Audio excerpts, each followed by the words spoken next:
Hey, and welcome to Teaching Tuesdays. I'm your host, Glory Germain from Ultimate Music Theory, and today we're talking about languages. So you might say, well, what do you mean by languages, Glory? Well, we all speak more than one language, and you might think, no, I don't. I just speak English. But you might speak French, you might speak Italian, you might speak more than one language. But what I want to share with you today is that music theory is a language in itself that also takes in multiple languages. And we need to know how to speak this universal language of music theory because let me give you an example. So if you have a semibrev, what does that mean to you? Semibrev. What if you have a whole note? What if you have a half note? What if you have a semi-demi quaver? What are all of these terms? Well, I'm about to share that with you right now. So you might want to grab a pen and paper and just write this down. Leave me a little note in the chat. Do you speak more than one language? You can just give me a little yes. I speak English, Italian, German, French, whatever it might be. But the bigger question is, do you speak the language of music theory? So here's how it works around the world. And this is why it's so important for us to give our students these universal terms so that whether they're traveling around the world or whether they're just exploring different music books, right? We want them to make sure to understand. So check this out. So what I'm about to share with you is the Ultimate Music Theory guide and for note and rest names. All right, so let's just take a look. If we are speaking the English, American English, there's also English that's the British English, and then there's French, and then there's Italian. So when we have a whole rest or a whole note, it's identified as whole note or whole rest.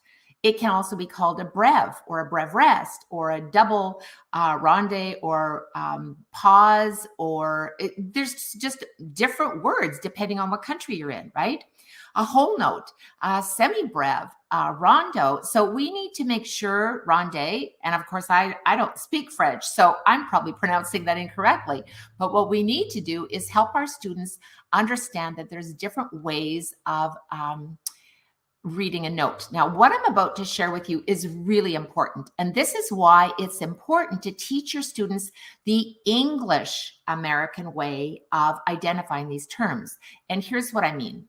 So we've got crotchet, we've got quaver, we've got semi-quaver, we've got all different terminology here.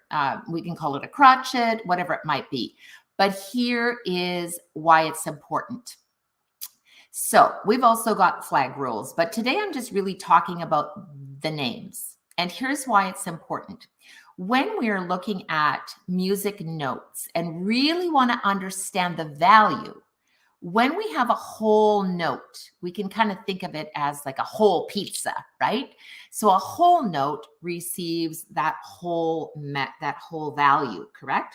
When we have a half note, we can cut that whole in half, and each half is equal, right? Does this make sense for you guys? Okay. If we think of a quarter note, we're going to take our whole pizza, as I call it, and we're going to cut it into quarters. And so each quarter note is the value of 1/4 of the whole, right? Raise your hand if you know it can get confusing unless you have the pizza, right? What if you have eighth notes? Well, now you're going to cut your pizza into eighths, and each one is an eighth value of the whole pizza, as I like to call it. What about a 16th? Obviously, we're dividing that into 16ths, and the same with the 32nd. So here's why it's important. Whether you're teaching the languages around the world and whatever terminology you're using, always make sure that you're also including this. And this is a great chart that we've created for our Ultimate Music Theory teachers so that it's easy for students to go, oh, I get it. Because music equals math and notes equal fractions, right? So when we're dividing it up, I'll scroll down a bit so you can see. There is the whole note, which equals 2 halves, 4 quarters, 8 eighths, 16 sixteenths, 32 32nds. So that makes sense, right? So now, speaking of different languages around the world, here's what I want to share with you. We've got something really, really special coming up for you. So next week, instead of doing Teaching Tuesday live, I'm actually going live and doing a Music Business Mastery live event for 3 days. You definitely don't want to miss it. Here's what it's all about.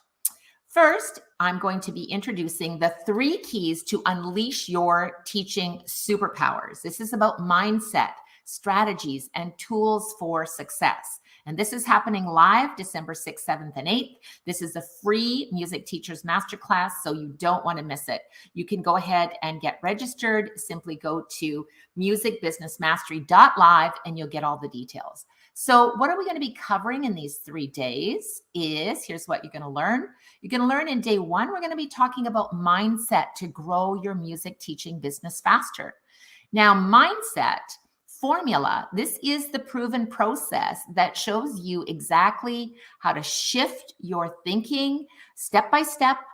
And this is the educational advancement to personal success. And it's so important. I'm also going to give you 4 mistakes that music educators often make and how you can avoid those mistakes. So I can't wait to share all of that with you.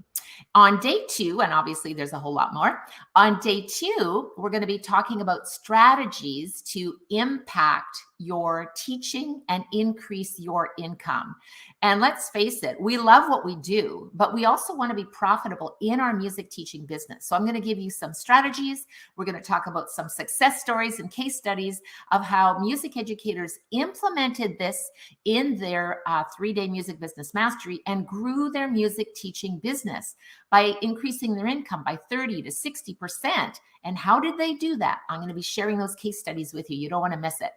We're also going to be talking on day 3 is how to attract your ideal students. And I'm going to give you the tools, the exact tools to attract your ideal students. And it's going to save you time because let's face it, there's so many things that we do that we don't get paid for. Lesson planning, marketing, creating marketing materials, going and hunting for students. Where can we connect your music teaching business?